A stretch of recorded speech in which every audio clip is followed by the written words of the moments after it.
Welcome to episode 354 of the Shared Security Podcast. And today we are here to talk about the biggest security threat today: advanced persistent teenagers, the new APT.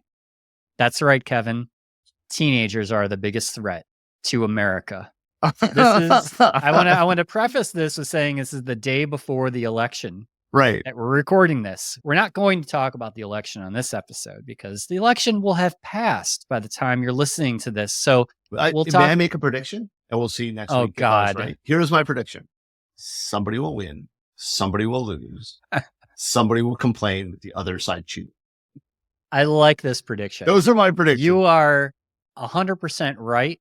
And I foresee this happening. Yes. I've asked a number of people, did you vote correctly? And I get a kick out of asking that question because so many people react badly to it. Like, you're going to tell me who to vote? No, I asked if you voted correctly. And my oldest last night, I asked her, I said, because I said, did you vote correctly? And she goes, what do you mean? Like, she at least was smart enough to ask, like, what do you mean? Did I vote correctly? And I'm like, well, when they show you the screen, you pick a person. Did you click the person you picked or did you click the other person? Because if you clicked the other person, that wasn't the person you wanted. You didn't vote correct. Oh my gosh. That's so messed up. But so many people are like, oh, you're going to force my, no. Yeah. Okay, go on. I'm sorry. So, and then we're going to talk about I think a pretty cool Okta bug that lets you log in without a password. I love it. I think that's great. Yeah, as an attacker, right? Who doesn't love that? And as you can tell, joining me this week is Kevin. No Scott this week, but we do have Kevin. Wait, so why did you sound so disappointed? Joining me this week is Kevin. Oh, Kevin. I realize now that I'm looking at my background that when Chewy is not there, it looks weird to have. There's just like a wire hanging down. It's a rope. It's a nylon cord that. When Chewy is there, it's wrapped around him to hold him in place because he's 7'5". Yeah. And the mannequin doesn't have muscles to hold itself upright. So yes. But I never thought about how weird it looks to just have this rope hanging behind me. But okay, go on. I'm sorry. So our first article, the stupid one. Yes. Advanced persistent teenagers. So I kind of laughed a little bit, but then I read it and I was like, okay, I see where they're going with this. Yeah. And of course, I don't know why someone has to name advanced persistent teenagers, APT, Oh, that's marketing. Advanced persistent that's SEO, marketing. That's all. It got our attention. Right? It definitely did. Now, I'm a little disappointed since you and I both know that APT originally was just the code name for China. Yes. Right. I read the article waiting for them to make the joke that it was Chinese teenagers, but they didn't make that joke. No. And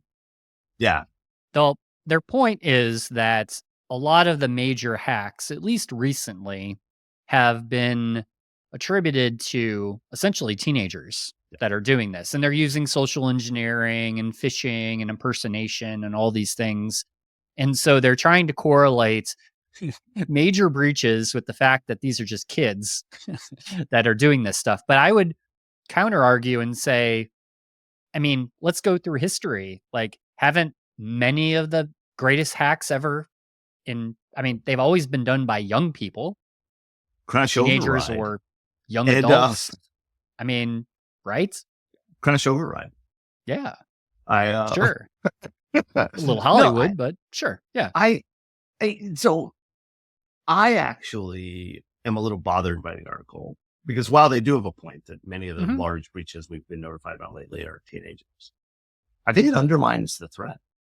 Yeah. Like it presents it as, and I don't know that this is what the author wanted to do, but it felt like they were presenting it as like, look, what's the big deal? We can stop teenagers. And that's wrong. Like that. Anybody who has worked at any fast food restaurant knows that teenagers are the bane of your existence, but that and senior discounts. That was a dumb joke from my time at McDonald's. But look, I don't care if it was a teenager or a nation state. If the data got stolen and put out somewhere, it's bad. Yeah, right. Like, it's bad. Yeah. And like I said, I don't know that the author wanted to make it seem this way, but I read it as, look, security sucks, and even teenagers are getting in. And that just undermines the skill they're Yeah. showing, and two, like, I think it's bad. I think, I will bet that if we talk to the author of the report, and again, Mhm. this is my guess, is that they would acknowledge that they thought it would be fun to use the APT acronym and it would get some attention, which it did. Mhm. And, that, like, it was like, look how bad security is. Even teenagers are getting in. And it's like, I don't know. I really, really feel like it's a bad take, but I'm the jerk. I mean, I think you're right. I don't really think age matters, to be honest. Like, I don't know. It's just saying teenagers are a threat. Well, okay. Yeah. It doesn't really matter, like, who conducts the attack, Yeah. right? The attack was done, but now what are you going to do about it? Like, I would rather, instead of like, oh, we have to focus on teenage angst and all this BS now. Like, come on. Like, really? I said it, I don't remember who I was talking to. Might have been Brittany. I was talking to them and I said, yo, if you get shot in the head, do you care if it was a 22 or a 9mm? Either way, you were shot in the head. Yeah, exactly. Right? Like, it doesn't matter. Like, do you care if it was a 16-year-old kid who was bored or a 40-year-old man who was bored? You were hacked. Yeah. So I don't know. When I got the article, I thought this is a joke, right? And then I read it and realized it wasn't a joke. And well, we'll let our audience decide for themselves. So totally. And then moving on, the coolest bug. Yeah, let's talk about this cool bug. Okta. So they discovered a vulnerability that allowed users to log in without a password, but under very specific conditions. I would argue that's not actually true. No?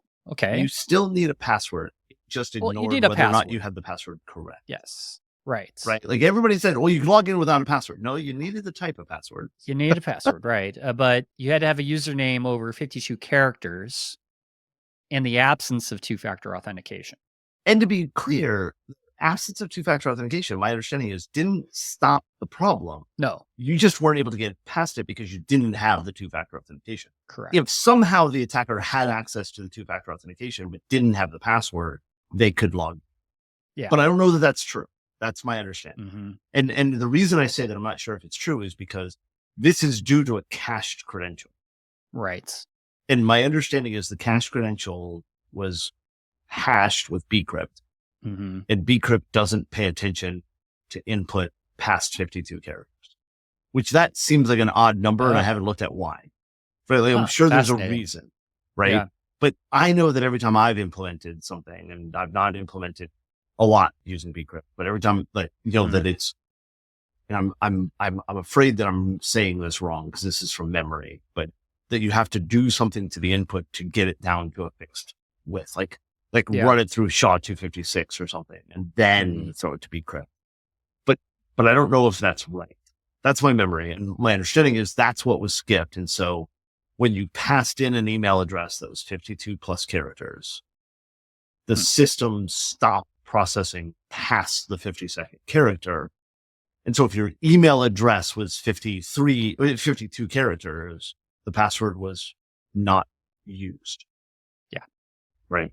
And you had to have already authenticated because it had to have cached the credentials, and you had to not have two-factor. Yeah. And your email address had to be really, really long, which 52 characters is not actually that long if you think about it, with domain names, especially with edu long addresses, domain names. Yeah. Right. And now that email addresses are almost always recommended as the username. Yes. Almost always, but almost. As somebody who just had to sign up for an account where I had to add a number to my username. Like, you have to have a number. Why? Complexity.